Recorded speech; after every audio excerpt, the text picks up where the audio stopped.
मध्य प्रदेश के हृदय में स्थित है प्राचीन नगर चंदेरी, जहां इतिहास अपनी पत्थर की दीवारों में फुसफुसाता है और लोक कथाएं यहाँ के रोजमर्रा के जीवन में बुनी हुई हैं। इसकी हलचल भरी बाजारों और शांत मंदिरों के बीच एक भयानक किंवदंती सो रही है, जो जागने की प्रतीक्षा में है। जैसे ही सूर्य अस्त होता है और नगर एक भयावह संध्या में डूब जाता है, हवा में एक असहज खामोशी घुल जाती है और नगरवासी अनदेखी शक्तियों से बचने के लिए अपने दरवाजे और खिड़कियां बंद कर लेते हैं। कई साल पहले चंदेरी एक समृद्ध समुदाय का घर था, जो स्थानीय देवता की रक्षा में फला फूला। लेकिन एक दिन शांति उस समय टूट गई जब एक के बाद एक रहस्यमय गुमशुदगियां होने लगी। गांव वाले एक प्रतिशोधी आत्मा के बारे में फुसफुसाने लगे। एक सफेद साड़ी में लिपट्टी महिला जो नगर के बाहरी इलाकों में भटकती थी। कहा जाता था कि उसे जीवन में धोखा मिला था, उसका प्रेम ठुकरा दिया गया था और उसकी आत्मा भटकने को अभिशप्त थी, उन लोगों से बदला लेने के लिए जो उसके रास्ते में आए। एक भाग्यशाली रात, पूर्णिमा के चांद के नीचे, प्रिया नाम की एक युवा लड़की खुद को चंदेरी के किनारे स्थित प्राचीन बरगद के पेड़ की ओर खींचता हुआ महसूस करती है।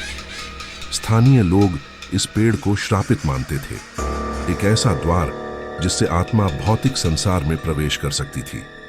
उसकी भयानक सुंदरता से मोहित होकर प्रिया उस सीमा को पार कर गई, इस खतरे से अनजान जो छायाओं में छिपा हुआ था।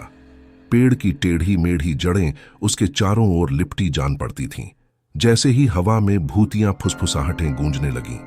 जैसे ही प्रिया जंगल में गहराई तक गई, वैसे ही फुसफुसाहटें तेज हो गईं, जो उस भूतिया महिला के दुखद विलाप में बदल गईं। उसके दिल में दहशत भरने लगी जब उसने किंवदंतियों की सच्चाई को महसूस किया।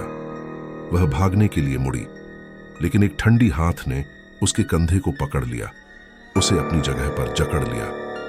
बिना सांस लिए डर से उसने उस आत्मा के चेहरे की ओर देखा, जिसकी आंखें अनंत दुख और क्रोध से जल रही थीं। आत्मा के स्पर्श ने प्रिया की शक्ति छीन ली और वह जंगल की जमीन पर गिर पड़ी। अगले दिन प्रिया को बरगद के पेड़ के नीचे बेहोश पाया गया। उसके बालों में चांदी की धारियां और उसकी त्वचा बर्फ जैसी ठंडी थी। यद्यपि वह उस मुठभेड़ से बच गई, वह हमेशा के लिए बदल गई थी। उसकी आंखें एक गहरी भुतहा नजर रखती थीं। गांव वालों ने अब पहले से भी अधिक भयभीत होकर आत्मा को भगाने के लिए प्राचीन अनुष्ठान किए। लेकिन सफेद साड़ी वाली महिला की किंवदंती चंदेरी को आतंकित करती रही।